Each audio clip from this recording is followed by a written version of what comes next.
ఢిల్లీలో ఎన్డీఏ ముఖ్యమంత్రుల సమావేశం జరుగుతోంది. ఓ హోటల్లో నేతలు సమావేశమయ్యారు. ఢిల్లీ సీఎం ప్రమాణం తర్వాత నేతలంతా నేరుగా హోటల్కి చేరుకున్నారు.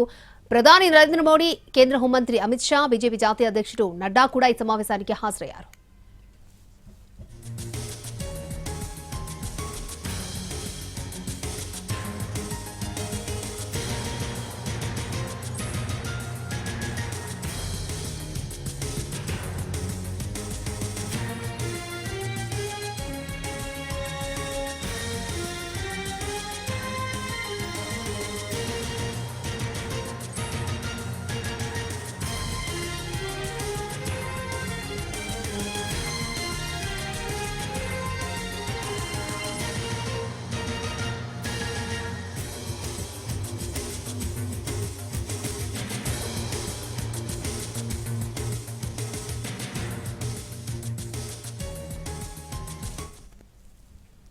ఢిల్లీలో ఎన్డీఏ ముఖ్యమంత్రుల సమావేశం జరుగుతోంది.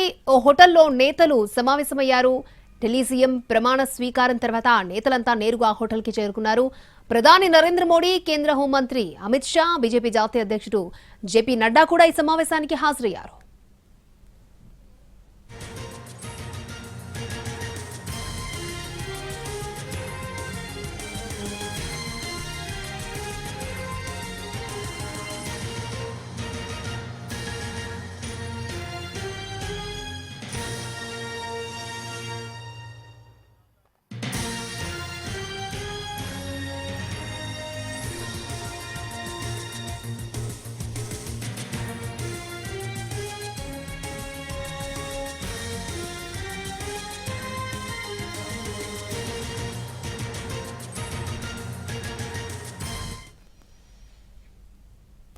ఢిల్లీలో ఎన్డీఏ ముఖ్యమంత్రుల సమావేశం జరుగుతోంది. హోటల్లో నేతలందరూ కూడా సమావేశమయ్యారు. ఢిల్లీ సీఎం ప్రమాణ స్వీకారం తర్వాత నేతలందరూ నేరుగా హోటల్కి చేరుకున్నారు. ప్రధాని నరేంద్ర మోడీ, కేంద్ర హోంమంత్రి అమిత్ షా, బీజేపీ జాతీయ అధ్యక్షుడు నడ్డా కూడా ఈ సమావేశానికి హాజరయ్యారు. రైట్, మీటింగ్ సంబంధించి మరిన్ని అప్డేట్స్ అందించడానికి మా ప్రతినిధి రాజు లైవ్ లో సిద్ధంగా ఉన్నారు.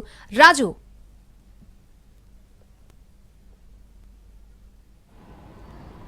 ఢిల్లీలో ఒక కీలక సమావేశం జరుగుతుందని చెప్పుకోవచ్చు. ఎన్డీఏ ముఖ్యమంత్రుల సమావేశం జరుగుతుంది. ఈ సమావేశానికి ప్రధానమంత్రి నరేంద్ర మోడీ కూడా హాజరయ్యారు. ఏదైతే ముఖ్యంగా అంటే రామ్లీలా మైదాన్లో ఢిల్లీ ముఖ్యమంత్రి ప్రమాణ స్వీకార కార్యక్రమానికి హాజరైనటువంటి ముఖ్యమంత్రులందరితో ప్రత్యేకంగా సమావేశం ఉంటుందని ముందే ముఖ్యమంత్రులందరికీ సమాచారం ఇచ్చారు. అందులో భాగంగా రామ్లీలా మైదానం నుంచి నేరుగా ఇంపీరియల్ హోటల్కు ముఖ్యమంత్రులందరూ కూడా చేరుకున్నారు. ప్రధానంగా చెప్పాలంటే మొత్తం ఏదైతే దేశవ్యాప్తంగా ఇప్పుడు 21 రాష్ట్రాల్లో ఎన్డీఏ ఉంది. అయితే అటు యూపీ ముఖ్యమంత్రి యోగి ఆదిత్యనాథ్ ఈరోజు ఏదైతే ముఖ్యమంత్రి ప్రమాణ స్వీకార కార్యక్రమానికి రాలేదు. ఎందుకంటే యూపీలో బడ్జెట్ సంబంధించినటువంటి సమావేశాలు జరుగుతున్నాయి. ఈరోజు బడ్జెట్ను కూడా వాళ్ళు ప్రవేశపెడుతున్నారు. ఇక మరోపక్క బీహార్ సీఎం నితీష్ కుమార్ కూడా రాలేదు. ఆయన తన ప్రతినిధులుగా పార్టీ నుంచి ఇతర కేంద్ర మంత్రులను, మరోవైపు ఇతర మంత్రులను కూడా పంపించినటువంటి పరిస్థితి కనిపించింది. ఈ సమావేశంలో తెలుగు రాష్ట్రాల నుంచి అంటే ఏపీ ముఖ్యమంత్రి చంద్రబాబు, మరోవైపు ఉప ముఖ్యమంత్రి పవన్ కళ్యాణ్ కూడా పాల్గొన్నారు.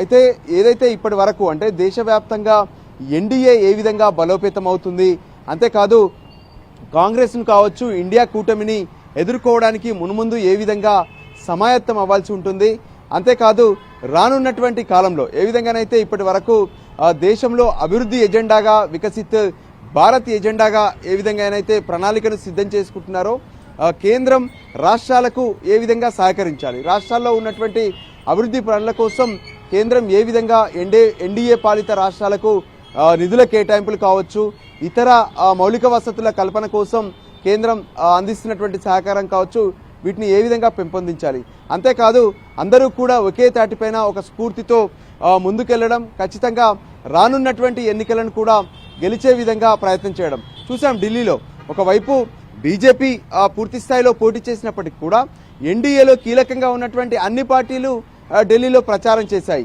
ఆ ఎన్డీఏ గెలుపు కోసం ప్రయత్నం చేశాయి. సో ఈ విధంగానే కలిసికట్టుగా ముందుకు సాగాలనేటువంటి అంశాలతో పాటు ఈరోజు ఢిల్లీ ముఖ్యమంత్రి ప్రమాణ స్వీకార కార్యక్రమానికి వచ్చినందుకు అందరికీ ధన్యవాదాలు చెప్పడం, మరోవైపు రానున్నటువంటి కాలంలో కీలక భవిష్యత్ కార్యాచరణ ఏముండబోతుందనే అంశాలపైన ఈ సమావేశంలో చర్చ జరిగే అవకాశం స్పష్టంగా కనిపిస్తుంది. ఓకే రాజు.